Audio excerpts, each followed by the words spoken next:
Juan, how you doing, man? Good, good. Good. Yeah. We're last one of the day. Thanks for sticking around, everybody. I think my children are in the audience. So, how you doing, little girls? So thanks for sticking around. I'm excited to talk about this category because, one, I don't oftentimes get to be up here, and not that I'm like seeking the glory or anything, but I really oftentimes don't have much to say. We have the real experts here at FreightWaves that'll host these events, and I kind of like to be out of the limelight. But this is a little different one. Like with what you're doing with grip shipping and the perishable supply chain, that's an area where I do have some experience, and we talked about that before. But I thought it was so interesting to hear a little bit about your story, because we didn't used to ship anything via, at least on a direct-to-consumer basis, over in the mail, over parcel, any LTL like that. But your career has tracked that whole life cycle over the past decade, starting at ButcherBox and into grip shipping. Do you want to talk a little bit about what your story looks like and how you made it here in the end? Yeah, totally. So first off, someone at lunch told me, wish me luck because I was going to be the last thing standing between all of you and beers. But, that's fine. I like a challenge, so I'll take it. Let's do this.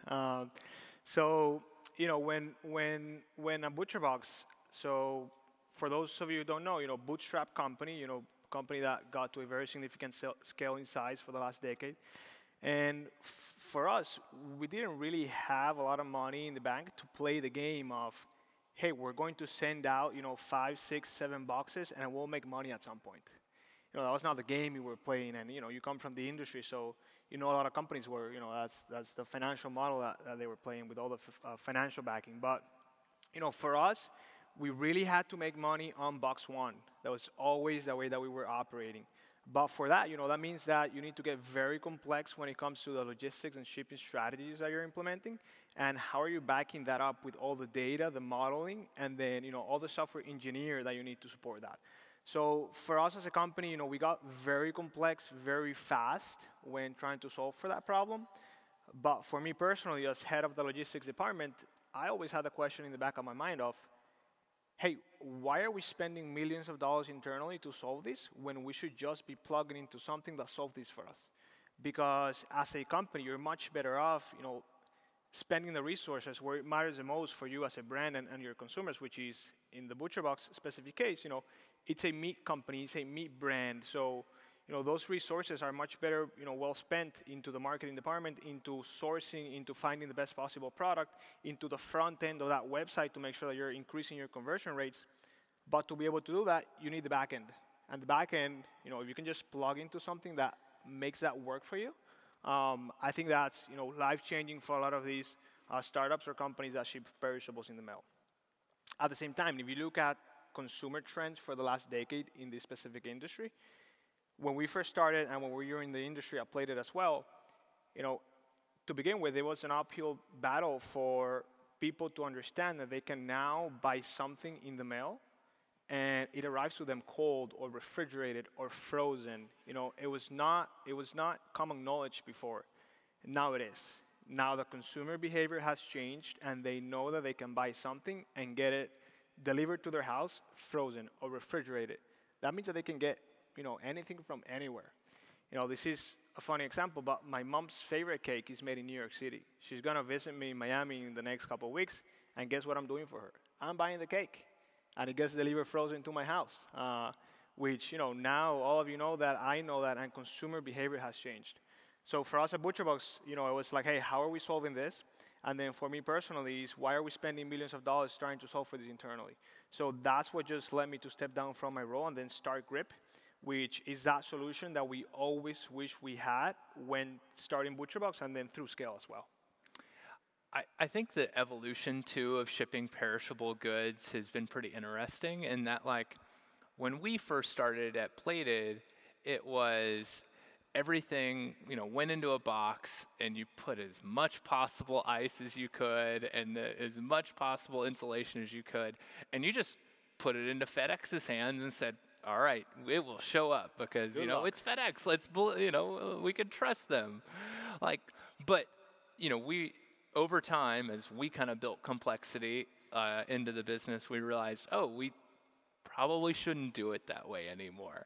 So talk about some of that, like as you start to go from the full outsourcing model and like to the twisting and turning the dials and adjusting, like how do direct-to-consumer companies inject other modes of transportation or balance the kind of the different elements of putting a box together?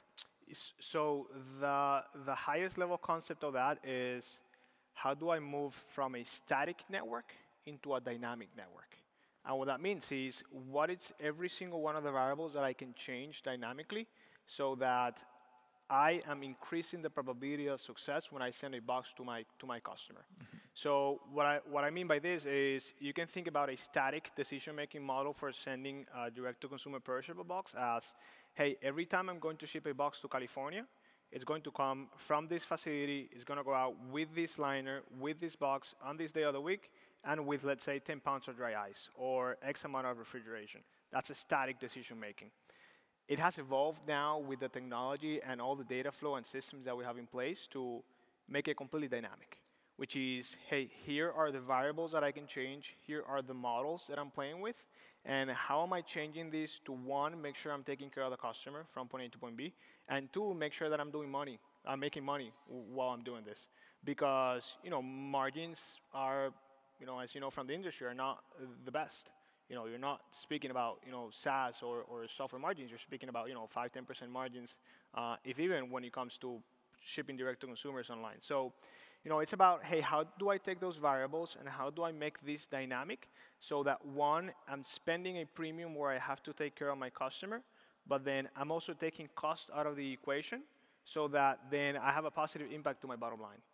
And then it goes both ways. Right? Because if you don't take care of the customer, then at the end of the day, you already paid to acquire the customer through your marketing channels, and then they're opening a box, something perishable. Quite often it is either something you're going to feed your family with, or something you're going to have for a party that you want delivered, or something like flowers, and you don't want to mess up a flower delivery. So at that point is, how do I make sure I increase probability of success by adding the proper refrigerant, by making sure I'm shipping with the right insulation, the right time of the day, the proper carrier, the proper origin point, and how do I combine all these things to increase probability of success, take care of the customer where I have to, increase lifetime value for my customer, but then, hey, it's -5 degrees in Chicago, the carrier is performing at 99.5% on-time delivery, and I see no complaints from my customers. I can take insulation out, maybe I can afford not shipping it with a premium service, and then I can take refrigerant out, and that's where you make your margin. Taking care of the customer, and then cutting costs where you can. One thing we always notice too, at least shipping meal kits, and I'm sure you heard this complaint too, the amount of packaging, insulation, box waste that each customer has. Like, sure, there's an opportunity too whenever you've got that to, that -5 degree temperature in Chicago, which thankfully it's 80 degrees here in Chattanooga today, the opportunity to just kind of pull out some of those costs, but in a way that actually benefits the customer and that, the waste isn't quite there anymore. Totally. I mean, and I think that even worse than that, the biggest side of that waste comes from when you're not paying the premium to get to the customer, when you could have known that it's a problem that could have been prevented with the right data and right decision making. So I'll give you all an example. If you're shipping a box to California and you know that that lane is going to be impacted by a wildfire in the summer, if you know that beforehand, you can do two things. One is, hey, before shipping that box, you can tell the customer, hey, I noticed that this lane is going to be impacted by a wildfire. We can, hold your box or ship it to a different location or provide the customer with solutions. On the other end, if you already shipped that box and you didn't notice and you know that you're going to have waste while getting to that customer, then you can call the customer and give them a heads up. At that point, you're basically taking what would have been a bad experience, flipping it on its head, and making it a very good experience for your customer because they know that you're taking care of them. So I think that's where the biggest part of the waste comes from.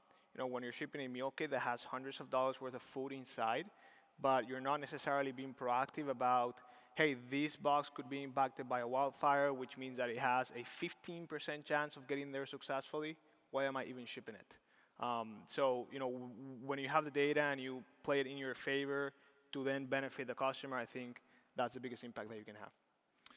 So do you think that over time, like, this industry, shipping perishables, kind of started with like fresh, like produce and vegetables and like frozen meat, and like you guys you drove the whole frozen meat delivery, like from the cradle to all, and that's still a successful business going. But like we've seen a lot more introduction of frozen foods that are being shipped through the mail, through parcel. Is that easier to do, or is that harder to do given that it needs to stay frozen? So frozen is generally easier than fresh, because fresh you have to stay within a very particular range of temperature, and then inventory management is much more complex. So when you add those two variables, it's more complex. In the frozen side, you have to stay under 32 degrees. Most of the frozen inventory is stored much more, colder than that, at -5 or -10. But you're shipping with dry ice. The dry ice, the temperature of block dry ice is, -100 degrees. And when you do that, you have a much bigger range of temperature that you can keep the product at. Now, you don't want to go too cold, because at that point you can be damaging the packaging of the product itself when you get too cold, and the plastic specifically, but you still have a much wider range. And then, for growing companies, inventory management is just so much easier with the frozen, because you can keep it for longer. Fresh, you have lettuce for a few days, and if you don't use it, it goes bad. So you have to be very, very careful on how you're managing that inventory and doing demand planning for your sites.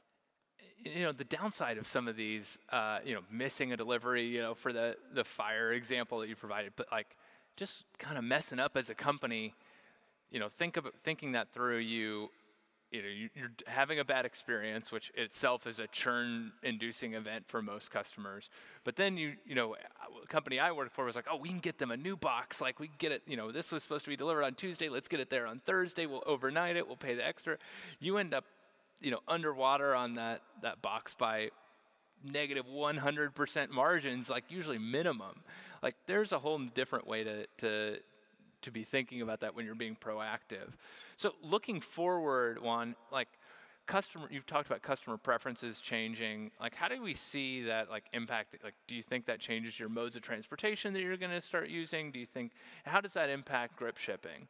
So I think the biggest impact comes from being able to understand what are the different touch points of the supply chain that you can change dynamically, and then taking the end customer's feedback and closing that loop and bringing that feedback to the forefront of the equation. So that if you already know that you're messing up box by sending them X way, you need to be as fast as you can to take that information, bringing it to the forefront of the cycle, and then react very fast. Because if you don't, then that's where what you're saying happens, which is, hey, I need to reship a box, which costs a bunch of money, and then you most likely end up losing that customer. So for us as a company, what we're most focused on is how do we take every single touch point of that equation so that we're making better decisions to reduce waste and provide a better customer experience. As an example, when the fulfillment process is finished, box gets packed, added to a pallet, that pallet to a truck, and then that truck gets canned out of the dock. And then how much time does it go from when that box is canned out of the dock into when it's delivered into the final customer? So final mile carriers usually work with the same routes, and they're usually hitting the same zip codes at the same time of the day. So how are you taking that and planning for how much refrigerant are you planning to add to the box? And then, hey, is that a business address or is that a residential address? So is someone going to be home to receive that box or no? Right. So how are you taking all the data and then bringing it to the forefront so that you can make better decisions to then, service that customer better? So for us is, how do we use all the data traceability throughout the journey to make better decisions, improve margins, and improve lifetime value of the customer? Awesome. Well, hey, Juan, thank you so much for coming up here, talking to us. We're fortunately out of time, but fortunately for us, it's beer 30 here at Freight Alley. So thanks, everybody, for joining us, and look forward to seeing you out there tonight.